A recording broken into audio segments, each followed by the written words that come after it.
Welcome to the Faster, Easier, Better Show with your hosts LeeSilber and Ellen Goodwin. Welcome to the Faster, Easier, Better Show. I'm your co-host, Ellen Goodwin, along with my co-host, LeeSilber. That sounded very rote, just like you need to do. Well, that's because today's topic is about routines and rituals and how they really save you time and keep you focused. And I think in many ways, get rid of the extra fluffy stuff that doesn't matter. Absolutely. I would call them standard operating procedures. I took my car into the dealer to get some stuff done, and the lady filled out the form, and then she's like, that'll be a $200 deposit. Boom, that's their standard operating procedure. You don't argue with it. You just go, oh, okay, here's my credit card. She didn't go, well, we should charge you a little bit, but I don't know how much. Nope, they just had to boom. And that was it. There was no question. There's no emotion. That's how they do it. And so we're talking, you're calling them routines and, what'd you call it? Routines and rituals. Rituals. I'm calling them standard operating procedures. But no matter what you pick to call them, they all are things that you do, but you don't have any emotion tied to them, and you don't use up any brain power when you're doing them. And they're like guardrails. It's Perfect. Funny, I'm an artist in some ways, or at least I think I am. But the misnomer is that freedom is empowering, and you'll be more creative if you don't have any restrictions, or there's no, but hey, I got this size canvas, or the song is going to be this long, or I need to at least use this script to learn my part, or whatever it is.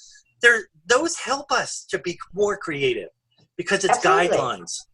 And If your day is just floating, like I don't have any plan, I don't know, that's actually not good. It doesn't help creativity, in my opinion. No. Oh, it doesn't help efficiency either. Right. Is that what the show's about? We're about efficiency today. Right. but they've done these studies. Like the problem is if you have too many choices, if you don't have guardrails, like you call them, if you have too many choices, you use up too much brain energy trying to decide to make the decisions that you need to make. They've done studies where in a grocery store, back when you could be doing this, they would have someone there and they had 7 types of jelly for people to decide on and they could buy. And they sold more with only 7 types than they did when they put out 20 different types, because 20 was too many choices. People couldn't like make a choice at all. But if you went with smaller numbers, it was easier to make a decision. So guardrails. I wasn't going to talk about, In-N-Out, but you're right. In-N-Out has a very simplistic menu, but that's not what I wanted to talk about. That sometimes we always want to do something new. New is better than old. At least it's not better. It's more interesting. Right. But sometimes when we figure out how something works, and when I mean works, I mean it works for us. It gets the best out of us. Stick with it. Use that as the beginning of what you're doing to get started, whatever it is. I get a cup of coffee, I check my email, and then I go. Now, some people will tell you that's wrong. The first thing you should do in the morning is get your most important thing done. Maybe that's not you. And your ritual is you get the coffee, you check your email, and now I'm ready to go. Whatever your ritual, if it's working, then stick with it. And that's why it's called a routine or ritual. It's not a rut.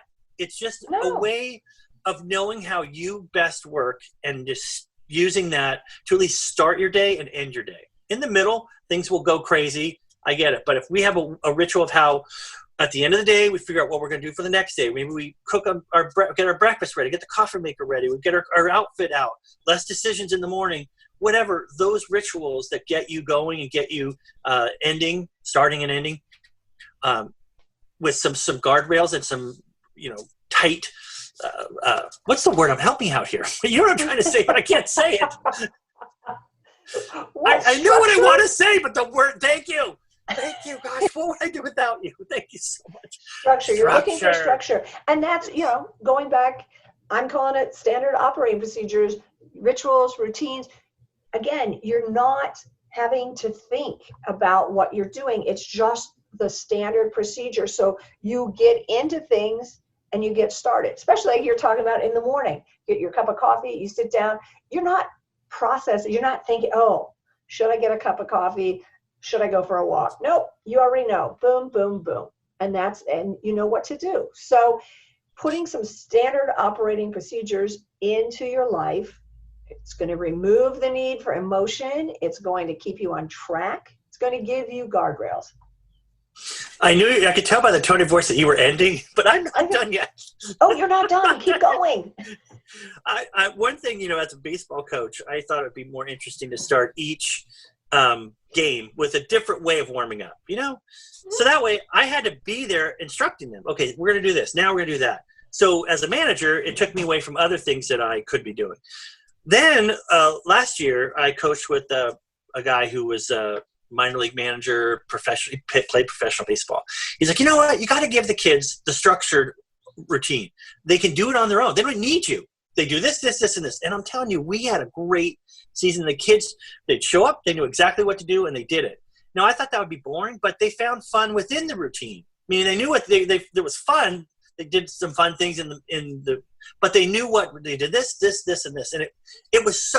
What took 40 minutes took 30 minutes. We lopped 10 minutes off our warm ups, and that way it gave me 10 minutes to talk to the team, tell them what the signs are, and all the planning.